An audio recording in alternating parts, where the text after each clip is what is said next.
Hello guys, আজকে আমি এসেছি মেলের বারে শীতলানন্দের মাথায় জল ঢালতে। তাই ভাবলাম তোমাদের সাথে একটু ভিডিওটা শেয়ার করে দিই।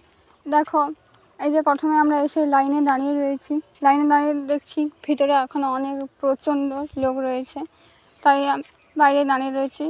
ভাবলাম বাইরের দৃশ্যটা তখন একটু দেখাই। এই যে দেখো, এই কাকুটা ডাব কাটছে বাইরে।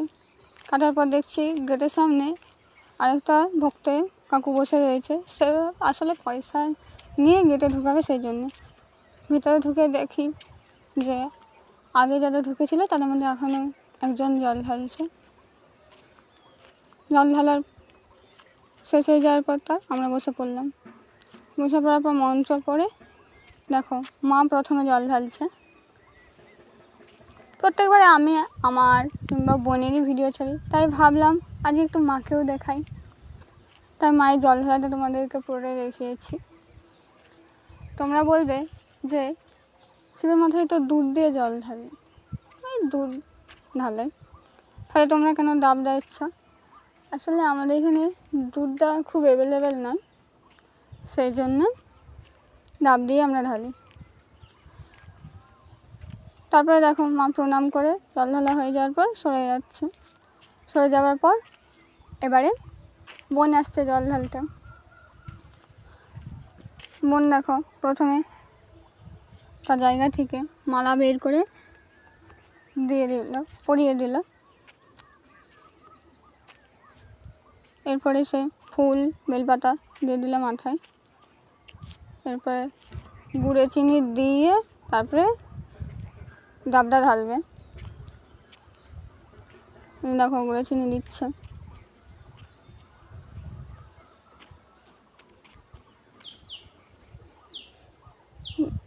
ডাব দিয়ে জল ঢেলে দেওয়ার পর তারপরে প্রণাম করে বোন বাইরে চলে আসলো। তারপরে আমি গেলাম, আমি যে প্রথমেই মালাটা পরিয়ে দিলাম। মালাটা পরিয়ে দেওয়ার পর তারপরে আমি গুঁড়ো চিনিটা দিচ্ছি। বোন আগে ফুল দিয়েছিল, কিন্তু আমি শেষে ফুল দেবো। গুঁড়ো চিনিটা দেওয়ার পর তারপরে দেখো ডাবটা ঢেলে দিচ্ছি। ডাব একটা বেলপাতা দিয়ে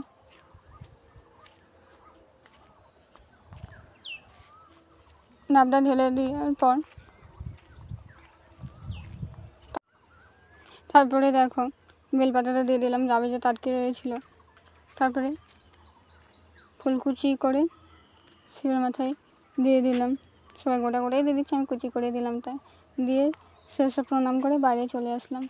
বাইরে নন্দী ভেঙে সবার মাথায় জল ঢালবে বলে ঘটিতে করে প্রথমে জল দিয়ে নাগলাম।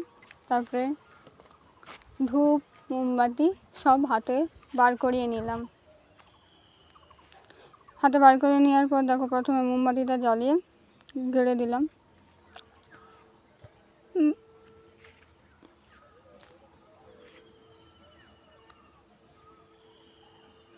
এরপরে ধূপটা নিয়ে ধূপটা জ্বেলে নিলাম। ধূপটা উপরে জ্বালতে কষ্ট হচ্ছিলো, কারণ হাওয়া দিচ্ছিলো, তাতে নিভে যাচ্ছিলো। সেই জন্য নিচে প্রদীপটিকে ধূপটা জ্বালালাম।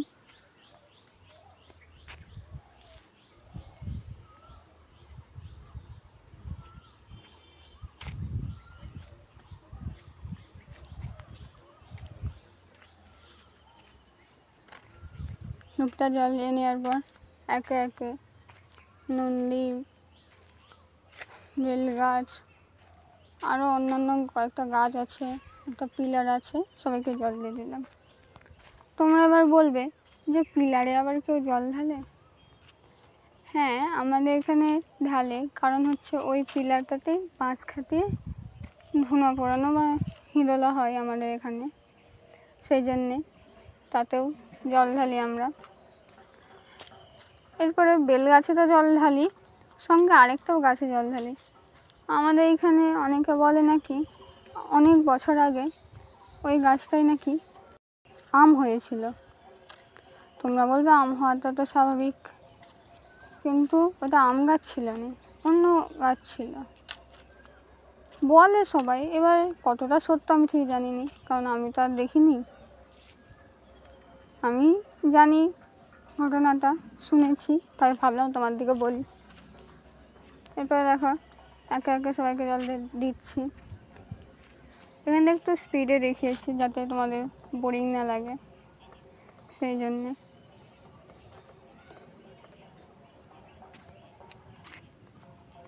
সিঁদুর, ধূপ, ফুল সব দিয়ে এবার এই যে দেখো সেই পিলারটা যাতে আমাদের হিঁদোলা হয়, তোমাদেরকে বললাম আগেই। তাতে সিঁদুর ফুল দিয়ে বার করে নিলাম। এই যে এইটা হচ্ছে সেই গাছটা যেটা আমি জল ঢালছি, এটাই নাকি আম হয়েছিল অন্য গাছ হওয়া সত্ত্বেও। তারপরে পরের পর এই গাছটা আমি বলতে পারবো না, সবাই ঢালে তাই আমিও ঢেলে দিলাম। এরপর যাচ্ছি দেখো বেল গাছের দিকে। বেল গাছটা একটু সেই দিকের দিকে আছে তো তাই একটু ঘুরে যেতে হচ্ছে। দেখো বেল গাছে জল দিলাম, সিঁদুর দিয়ে ফুল দিয়ে দিলাম, দিয়ে ধূপটা গেড়ে দিলাম। এগুলো শেষ আমার জল ঢালা। এরপর দেখো মন্দিরে আটচালায় সব ভক্তরা শুয়ে রয়েছে। আজকে মেলের বার তো অনেকক্ষণ না খেয়ে আছে। এই দেখো এটা আমাদের মন্দিরের বাইরে থেকে দৃশ্য। আর এই যে এইখানে আমি এতক্ষণ বাইরে জল ঢালছিলাম, দেখতে পাচ্ছ। তারপরে আমরা এখানে ডুঁড়িও পরিয়ে দেয় জল ঢালার জন্য। এই যে দেখো ডুঁড়িটা পরে নিলাম। ডুঁড়ি পরার পর যে যেমন পারে কিছু টাকা দেয়, আমি দিলাম না কারণ আমার মায়ের পরে পড়বে, সে দিয়ে দেবে। শেষে দেখো জল ঢালার পরে যে জলটা পাই সেটা খেয়ে আমাদের উপোস ভাঙতে হয়, সেটা খেয়ে নিলাম। তোমরা চ্যানেলটাকে সাবস্ক্রাইব করে দাও, আর কেমন লাগলো ভিডিওটা কমেন্টে জানাও। দেখাচ্ছি নেক্সট ভিডিওতে। টাটা।